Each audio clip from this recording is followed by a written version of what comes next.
Do you cut all your board yourself, or do you get it cut up? I cut it. I cut it. Gatorboard's not hard to cut. Yeah, it's just tedious. Well, yeah, I guess. I mean, it's just one of those things. You gotta You get done. It's like It's like priming it with the yellow to begin with. It's tedious. That's more work than cutting it because it's like this movement all over. do you And do you it gotta, before you cut it or after? yeah, I prime the first layer before I cut it. Oh, That's actually better because now you tell us. if you cut it without priming it first, Yeah, Gatorboard is smooth. right, But if you want to get the cut straight, so you want to use a metal straight edge, not a wooden Right. one. right. If you lay a metal straight edge down on that bare Gatorboard, Moves it's around. going to have a tendency to slide. Yeah, So when it's primed, it doesn't slide as much because it's got all that gritty primer that it's sitting down on. So there's the benefit of cutting after you prime it. The downside of cutting after you prime it is that it's going to kill your blades quicker oh, yeah. because they're going through the grit. But, blades, I just buy like a pack of 50 or whatever. It's not that bad. But because everything kills your blades, even just cutting through paper or whatever. What size board do you buy? I They're buy the big. full size and I have them cut in half. So I buy the 4x8 foot sheets. Is how it comes when it's Right. manufactured. So But they cut in half they for cut you. it in half before I pick it up. So I have 4x4 foot sheets way back over there in my corner back there. Yep. 4x4 feet.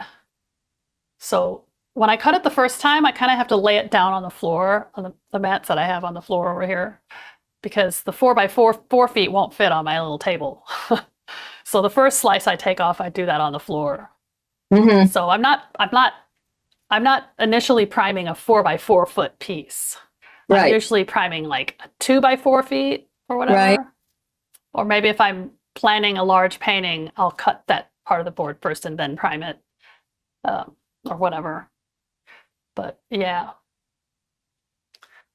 Have you found a way to cut your sizes that minimizes waste? Yeah, Yeah. you just do the math. You That's just do the math. Like if you have a 2 foot by 4 foot piece, you got 24 by 48 inches. That's easy because 24 and 48 are all multiples of 6 and 8 and, okay, not 5 or 7, but you can get lots of 6x8s, 6x6s, 6x12s, whatever is a multiple of 24 and 48. And then if you want to do like 8x10s, you just do, okay, I can do 8s this way. So if I cut a slice off of the 24-inch side, I can do, like that many. What is 24 divided by 8? Anyway, I do the Right. math with the calculator. But you get that many 8x10s off of that end, and then you have another 38 inches left, and then you just figure out there. And so I just do it like that, and I cut the bigger pieces out first. Usually I'm doing 8x10s as my biggest, sometimes 9x12s or whatever.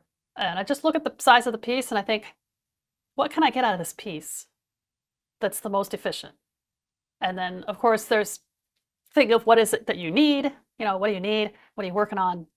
Do you need a 9x12? Do you need a 12x12 or whatever?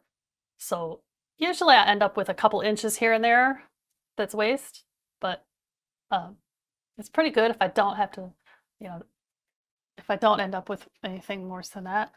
That's why I have a lot of like I like to buy the 4x4 inch frames and the 4x6s and the 4x8s because you do kind of end up with a lot of 4 inches off the ends of pieces when you're cutting them down. But yeah,